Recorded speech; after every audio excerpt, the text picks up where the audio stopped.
നിങ്ങളുടെ ഫേവറേറ്റ് സീരിയലുകൾ ടിവിയിൽ വരുന്നതിന് മുൻപേ സൺ നെക്സ്റ്റ് ആപ്പിൽ കാണാം. ഇനി എല്ലാവർക്കും മുൻപേ കാണൂ. ഇപ്പോൾ തന്നെ സൺ നെക്സ്റ്റ് ആപ്പ് ഡൗൺലോഡ് ചെയ്ത് സബ്സ്ക്രൈബ് ചെയ്യൂ. അമ്മേ, എനിക്കൊരു വടയും കൂടി വേണം. അതിനെന്താ, മോമോ ചോദിക്ക്.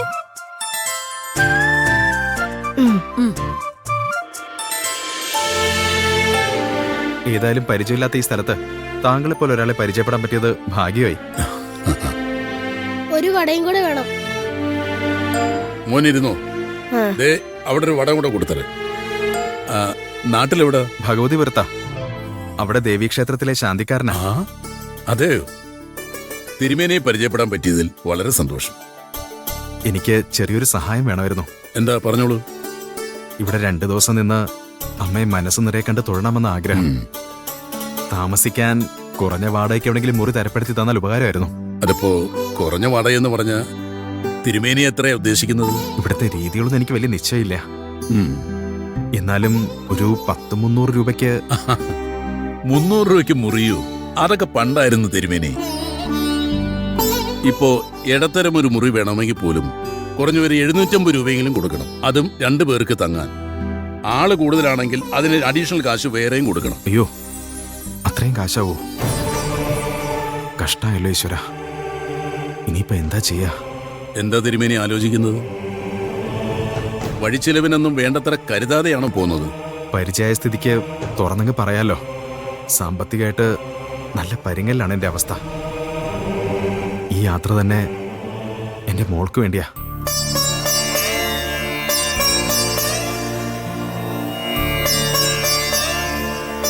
അവളൊരു മാറാരോഗിയാ. എന്താ അസുഖം? ഡോക്ടർമാരെയൊന്നും കാണിച്ചില്ലേ? മരുന്നും മന്ത്രമൊക്കെ കൈയൊഴിഞ്ഞ അവസ്ഥയില. അവളുടെ അമ്മയ്ക്കും അത് തന്നെയായിരുന്നു അസുഖം. മോളെ പ്രസവിച്ച് 6 മാസം തികയുന്നതിന് മുമ്പ് അവള് ഞങ്ങളെയും വിട്ടുപോയി.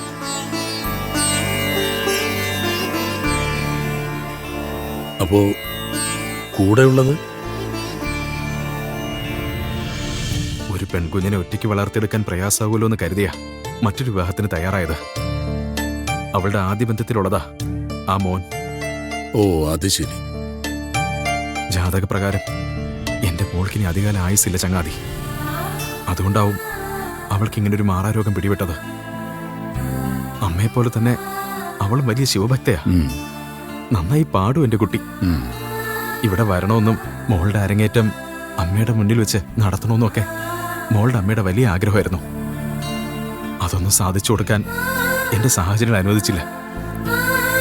ഇപ്പൊ മൂകാംബി അമ്മയോട് അവളുടെ ആയുസിനു വേണ്ടി പ്രാർത്ഥിക്കാനാ മോളെയും കൂട്ടി വന്നത്. ഇനി മൂകാംബിക ദേവി മാത്രമാണ് ശരണം. വിഷമിക്കേണ്ട തിരുമേനി. അമ്മയുടെ മുമ്പിൽ മനമുരുകി പ്രാർത്ഥിച്ചോളൂ. കൈവിടില്ലമ്മ. ഈ സാഹചര്യത്തിൽ 4 പേരും കൂടി ഹോട്ടലിൽ തങ്ങാമെന്ന് വെച്ചാൽ നല്ലൊരു തുകയാവും. ഒരു കാര്യം ചെയ്യാം. അകത്തൊരു മുറിയുണ്ട്. നിങ്ങൾക്കത് മതിയാവുമെങ്കിൽ അവിടെ താമസിക്കാം. മുൻപൊരു മലയാളി പയ്യൻ അവിടെ താമസിച്ചിരുന്നു. അയാളിപ്പോ നാട്ടിൽ പോയിരിക്കുക. വലിയ ഉപകാരം. അത് പിന്നെ സൗകര്യങ്ങളൊക്കെ കുറവാ. അതൊന്നും പ്രശ്നമല്ല. വാടക എത്രയാ തരേണ്ടേ? വാടകയായിട്ടൊന്നും വേണ്ട. പോകുമ്പോ നിങ്ങൾക്ക് തരാൻ പറ്റുന്നത് തന്നാ മതി. എന്റെ മോളാ കസ്തൂരി. ആ മോളെ ഇവരെ നാട്ടിൽ നിന്ന് വന്നവരാ. ആ മോളെ ഇവർക്ക് 2 ദിവസത്തേക്ക് തങ്ങാൻ നമ്മുടെ സന്ധ്യ ഉപയോഗിച്ച മുറി ഒന്ന് കാണിച്ചു കൊടുക്കുക. മുറി റെഡിയാക്കിയിട്ടിരിക്കുകയാണ്. ശരി അച്ഛാ. എന്നാ തിരുമേനി ചെന്നോളൂ. മോള് മുറി കാണിച്ചു.